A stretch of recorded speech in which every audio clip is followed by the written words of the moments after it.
So I've owned 60 cars, and the one that is my favorite would probably be the one that surprises everyone, and that's the McLaren 12C. I had the 2012 first year of the McLaren MP4 12C, and I have to clarify because it was only in 2012 that it was the MP4-12C. And for the people out there who don't know why the MP4 is there, is because the original McLaren race car, the Formula One race car, was the MP4/4. I feel like it's good and bad. Part of my nature is like I take risks.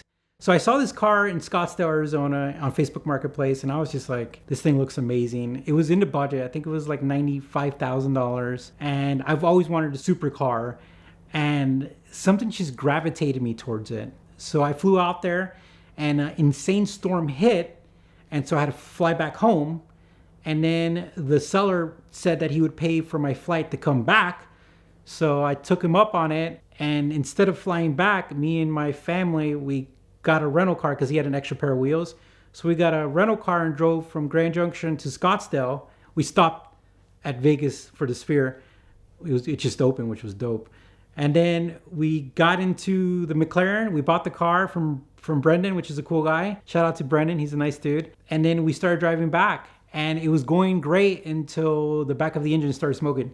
Well, the McLaren 12C is very famous for having bad coolant clamps. They use these really weird like ear clamps, and they fail. And you could sometimes even see them failing before they completely fail. They just start seeping. And luckily mine was just seeping, but it was seeping on the exhaust manifold. So it was a lot more drama than it actually was, luckily. But driving home for 4 hours, worried if the car is going to stop in an Indian reservation where there's not a McLaren dealership, but we made it home. And that started the journey of actually one of the most reliable cars I've ever had. The thing about the car is like nothing actually really broke minus the clamps. It was just the electrical issues that threw me for like a loop. So the McLaren 12C's electronics are funky, and essentially I had to reset them constantly. But besides that, the car was incredible. And I think you have to reset them because McLaren probably used technology that was way ahead of itself, and I don't think it was thoroughly tested in my opinion in the beginning because it definitely had hiccups. But the car was incredible. Like I went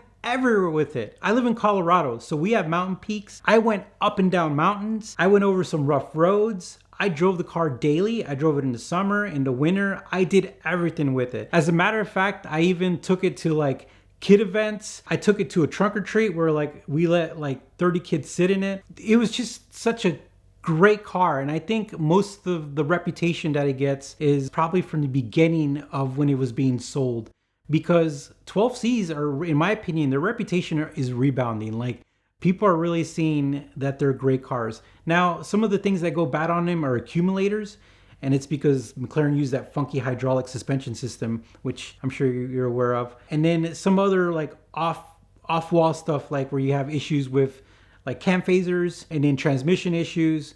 But mine was pretty stout. So some of the best videos I made was like the oil change video. That was great because that's probably the most scariest thing you have to do when you own a car as an owner who's willing to work on their car. Because, you know, if you've never owned a supercar, taking those panels off and you've got more than one drain bolt and everything. But once you do that, it's pretty easy afterwards. So those were real popular. I did videos with, you know, the BMC air filters, which made a big difference with the sound. But again, we did a lot of videos about the history. We talked about the engine, which some of the people in the internet said that we might not be right about this. But one thing for sure we know is that McLaren did buy Nissan's plans for the M38T engine. That's a fact. Now, what they use from those plans for that engine is up for debate. A lot of people say that they bought the plans and then they just scrubbed it and created their own engine.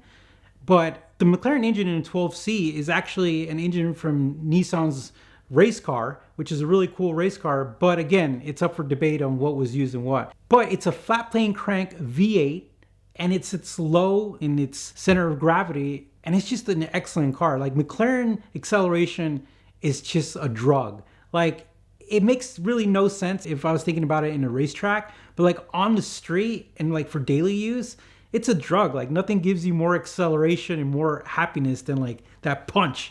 And they use that engine for like a lot of their platforms, including the P1.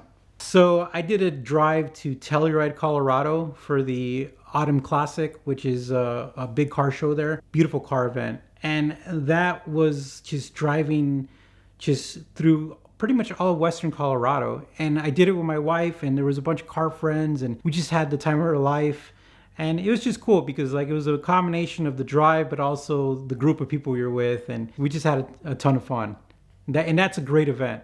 So I put the 12C up for sale, and the original owner wanted it back. And this guy Brendan's really cool. He's also had a ton of cars. And a lot of people don't know, but people in Scottsdale, Arizona, it's a car mecca because they don't have to pay for used car sales tax if they just buy within each other, which is amazing.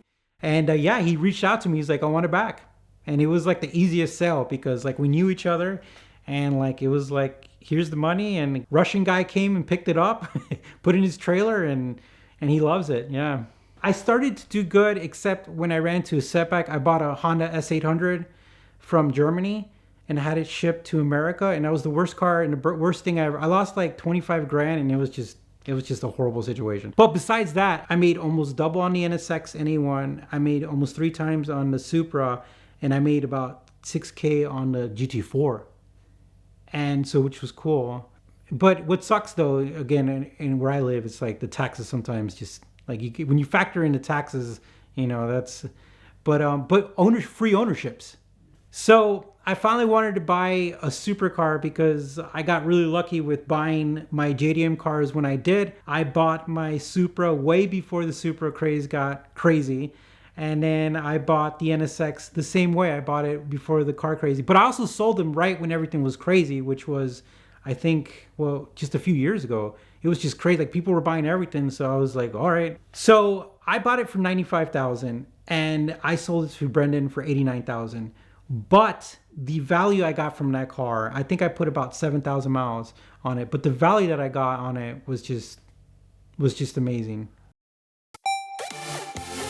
For the last 20 years or so, I've been working with Premier Financial Services for my own exotic car needs, but also sending friends and clients when I was a car dealer to Premier Financial Services because their simple lease is truly the most powerful tool in the world of exotic car financing. We love it because we get all the great things about leasing, like low upfronts, better tax treatment for business owners, lower sales taxes, but we also retain all the great things about a traditional finance arrangement, like the ability to accumulate equity, trade in and out whenever you want, and always know where your payoff stands because they give you an amortization table with every single lease. And Premier's been a supporter of VINwiki here for the last 8 years, and we love them for that, but truly because the customer support of the Premier Financial Services team is unmatched. And now that they're backed and wholly owned by First Financial Bank, that gives them even more buying power for their portfolio of the most significant and valuable collector and exotic cars in the world. It's also allowing them to create new and more interesting finance options and programs for their clients and giving them much more buying power, which is what everybody is looking for as they go on the search for their dream car. So check out Premier Financial Services right now at the link in the description below to thank them for their support of VINwiki and know that they'll be the perfect supporter of your journey to own your dream car.